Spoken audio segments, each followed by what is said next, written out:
Sabay-sabay natin alamin ang mga kaganapan na nangyayari sa ating bansa.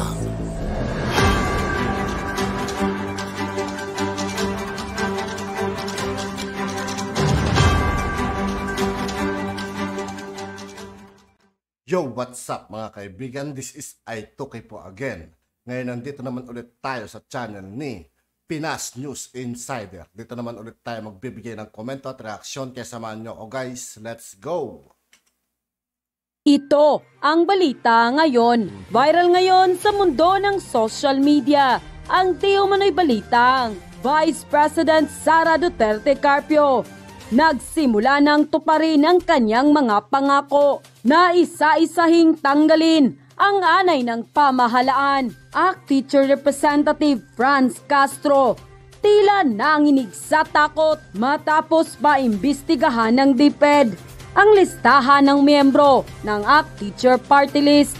Pero bago ang lahat, kung bago ka pa lamang sa aming channel, please huwag kalimutang mag-subscribe at i-click ang notification bell para mas maging updated ka palalo sa lahat pa ng bagong video na i-upload namin. At ito na nga mga kababayan, tila wala na ngang kawala ang di umano'y legal front ng CPP, NPA, NDF at parte ng Makabayan Black na si Franz Castro sa naging diritsahang utos at pahayag ng Vice President and Deputy Secretary Sara Duterte Carpio. Ito'y kaugnay sa memorandum na ipinatupad ng DepEd para alamin ang mga kasapi ng Teacher at hindi lamang sa Metro Manila kundi maging sa lahat ng parte ng Pilipinas, mapapubliko man ang paaralan o maging pribado. At ang memorandum na ito na nilagdaan ni DepEd Undersecretary for Operation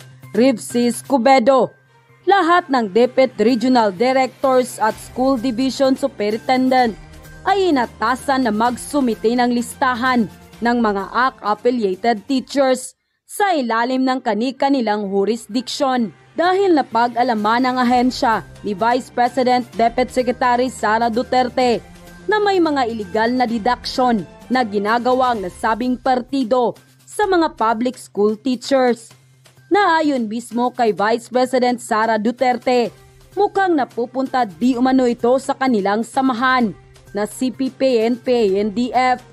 Dito raw siya hindi makakapayag, kaya't ibinigay ang ultimato sa Department of Education at ipinatupad sa buong bansa upang malaman ang bawat miyembro, hindi lamang ang Teacher Party List kundi ang lahat ng union na sumasapi bilang legal front sa Kongreso. At ito nga ay kinundi na ng Makabayan Black sa House of Representatives sa pangunguna ni Teacher Party List Representative Franz Castro dahil ang profiling operation na ginagawa sa grupo ng guro ay paglabag daw sa Data Privacy Act. Gayunpaman, iginiit ng DepEd na ang sole purpose ng pagsama-sama ng mga pangalan ng mga nag-avail ng automatic payroll deduction system ay upang isentralisa at i-update ang human resource system ng DepEd.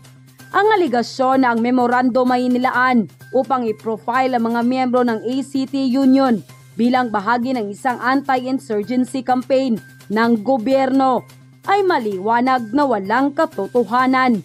Binaluktot at walang lohika ang sinusunod. Nilinaw nga ni former Presidential Communication Chief Officer Attorney Trixie Cruz Angeles na ang profiling lamang ang ginagawa ng DepEd at hindi dapat mabahala ang Teacher at iba pang grupo kung wala naman daw silang ginagawang mali. Maliban na lamang kung mapatunayan ni Vice President Sara Duterte na ang lahat ng kanilang imbestigasyon na naglilink sa nasabing grupo ay dito na daw sila di umano mananagot. Dahil nga napag-alaman ng ahensya ni Vice President na may illegal na deduction na ginagawa ang nasabing partido sa mga public school teachers. At tila nalalabi na lang ang mga araw ni Franz Castro at iba pang legal front dahil nagsisimula ng kumilos si Vice President Sara Duterte para alisin ang anay sa Kongreso. Samantala, hindi naman mapigilan ng marami sa ating mga kababayan na magbigay ng kanilang hinaing at komento sa mundo ng social media. At ayon pa sa kanila, tinutukoy na yung automatic payroll deduction na napupunta sa ACT. For transparency, saan ba napupunta yung contribution daw ng mga guro, member and non-member pa, sa pilitang contribution? It's about time to clean DepEd system, especially the unexplained deduction from teachers' pay. Kaya nga sinisiraan ng grupong ito si VP Sara kasi ito ang tinik sa kanilang lalamunan. Sentruhin ang investigasyon sa deduction ng magkabistuhan na kung saan dinadala ang perang kinakaltas sa mga guro ng ACT na pinamumunuan ni Franz Castro, na identified na urban cadre ng CPP at NDF. Tuloy-tuloy dapat ang pag-iimbestiga sa ACT party list hanggang sa makasuhan si Franz Castro. Matagal na yan nagpapahirap sa mga guro. Hindi kami takot dahil wala kaming ginagawang masama at hindi ako member ng ACT. Mas maganda ang ginagawa ni VP Sara sa DepEd para matama ang aming sahod, maalis yung mga illegal deduction sa aming payroll. Salamat po, mabuhay VP Sara. End quote. Ano ang issue ng ACT Teachers Party List sa Department of Education? Talaga bang sinisikilan ng kanilang karapatan mag-union?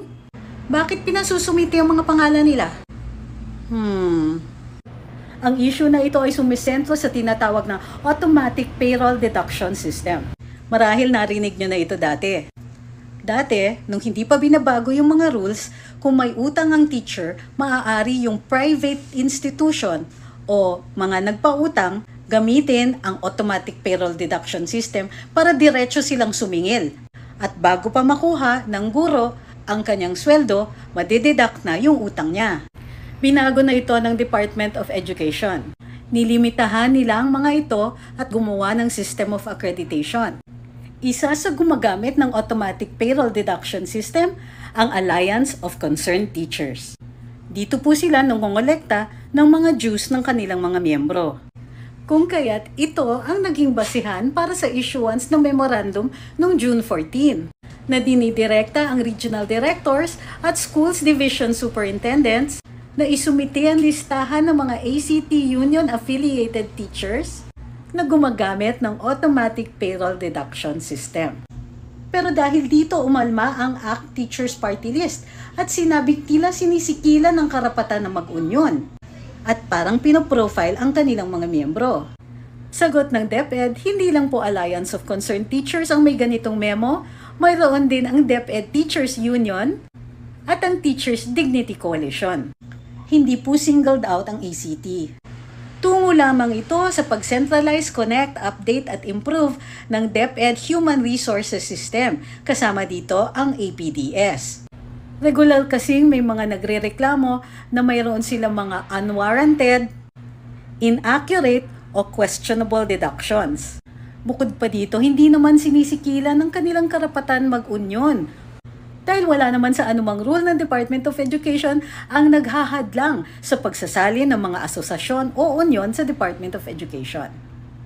Ayan na mga Lods, gumagalaw na si VP Inday Sara at parang takot na takot na.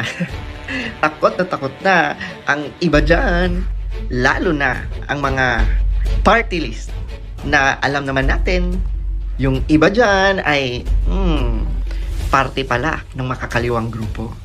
At yun na nga, may isang party list na grabe kung makapag-react. Nangangamba ang Alliance of Concerned Teachers o ACT sa isang memorandum mula sa Department of Education na nangangalap ng listahan ng mga miyembro ng kanilang grupo na gumagamit ng automatic payroll deduction system ng ahensya. Natatakot ang mga teacher or kayo lang ang natatakot? Diba? Ba't nginig na nginig kayo? It's just a profiling. Kung wala kayong tinatago, abay, bakit ngarag na ngarag kayo ngayon? Kasi diba, ang teachers ay part ng DepEd. So you need to submit. You need to cooperate. Lalo na kung wala naman kayong ginagawang masama. At wala kayong tinatago. Red tagging. Kung hindi talaga kayo kabilang sa makakaliwang grupo, ba't kayo matatakot? Pwera na lang. Napaka-astig talaga ng ating VP Inday Sara. Di ba? Ayan na, ano, matutukoy na talaga kung sino yung mga makakaliwang grupo. Dinadamay mo pa ang mga teachers. Takot ang mga teachers. Kayo lang naman itong takot. Kasi di ba, you are part of the government. Bakit kayo matatakot sa simpleng profiling? Di ba? Sa simpleng mga hakbang ng DepEd para ma-enhance ang sistema nyo dyan. Bakit ayaw nyong magpa-profiling? Kasi nga, baka may mabisto. At yun na nga mga kababayan. At yun nga po mga kaibigan, dito po nagtatapos ang ating reaction video. Muli ako po si I2K ng Sundalo ng Dunggalo. Maraming salamat sa patuloy na pagsuporta. Yeah, peace out. Happy New Year mga kaibigan.